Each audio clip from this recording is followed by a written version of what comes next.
हरि ओम गुरुभ्यो नमः। शुक्लां वरदरं विष्णुं शशिवर्णं चतुर्भुजं प्रसन्नवदनं ध्यायेत् सर्वविघ्नोपशान्तये। గురుభ్యో నమః. శ్రీమాత్రే నమః.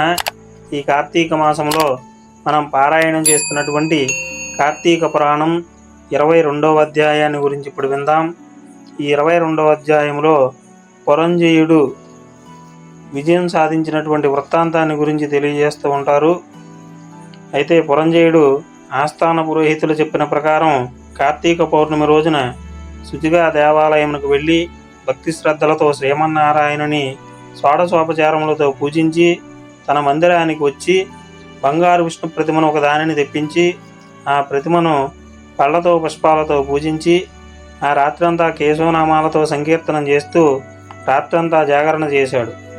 అలాగే శ్రీహరికి సాష్టాంగ నమస్కారం చేసి శ్రీహరి యొక్క కీర్తనలను గానము చేసి సూర్యోదయం కాగానే నదికి పోయి స్నానము చేసి వస్తూ ఉండగా ఆ సమయములో విష్ణు భక్తుడు ఒక బ్రాహ్మణుడు రూపములో మెడనిండా తులసమాలలు ధరించి పురంజయుని సమీపించి, రాజా, విచారింపకు, నీవు వెంటనే నీ సైన్యమును కూడా తీసుకొని యుద్ధ సన్నద్ధుడిపై శత్రురాజ్యులతో యుద్ధము చేయము, నీ రాజ్యము నీకు దక్కుతుంది అని దీవించి అదృశ్యమయ్యాడు.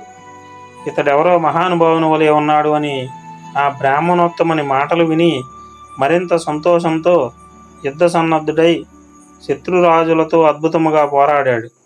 దెబ్బతిని క్రోధముతో ఉన్న పురంజయుని సైన్యము దాటికి శత్రురాజుల సైన్యము నిలువరింపలేకపోయినవి. అదియునుగాక శ్రీమన్నారాయణుడు పురంజయుని విజయానికి అన్ని విధాలా సహకరించాడు. ఆ యుద్ధములో కాంబోజాది భూపాలరాజులు ఓడిపోయి వెనుదిరిగి పారిపోయారు. పురంజయుడు విజయము పొంది తన రాజ్యమును తిరిగి సంపాదించుకున్నాడు. శ్రీమన్నారాయణుని కటాక్షమునకు పాత్రులైన వారికి శత్రుభయం ఉండదు. విషం తాగినను అమృతమే అవుతుంది.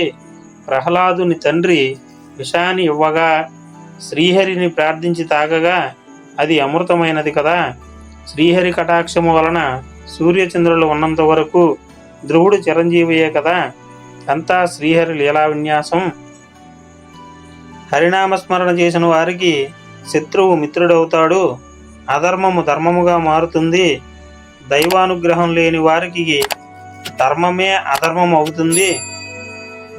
త్రాడు కూడా పామై కరుస్తుంది. కార్తీక మాసమంతా నదీ స్నానము చేసి దేవాలయములో దీపారాధన చేసినచో అన్ని ఆపదలు పటాపంచలవుతాయి. కార్తీక వ్రతం ఆచరించి సర్వేశ్వరుడైన శ్రీ మహావిష్ణువును పూజించిన వారికి సమస్త పాపాలు నశించి కష్టాలు అన్నీ తీరి జన్మాంతరం వైకుంఠ ప్రాప్తి కలుగుతుంది. విష్ణుభక్తి ప్రభావము వర్ణనాతీతము. వ్యాసుడు, అంబరీషుడు, సౌనకాది మహర్షులు మరెందరో రాజాదిరాజులు కూడా విష్ణుభక్తిచే ముక్తిని పొందారు. భక్తవత్సలుడైన శ్రీహరి సదా పుణ్యాత్ములను కంటికి రెప్పవలే కాపాడుతూ ఉంటాడు.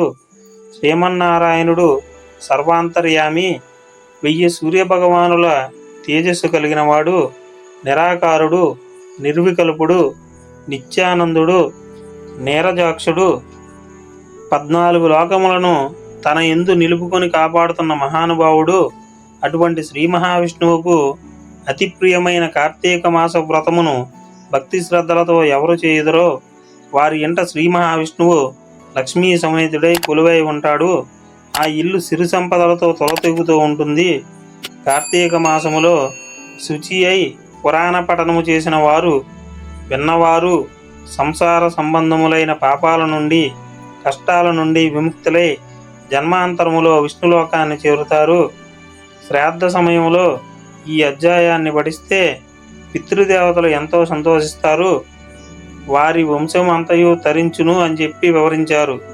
స్కాంద పురాణాంతర్గత వశిష్ట ప్రోక్త కార్తీక మహత్యమందలి 12వ అధ్యాయము 22వ రోజు పారాయణ పూర్తి అయినది.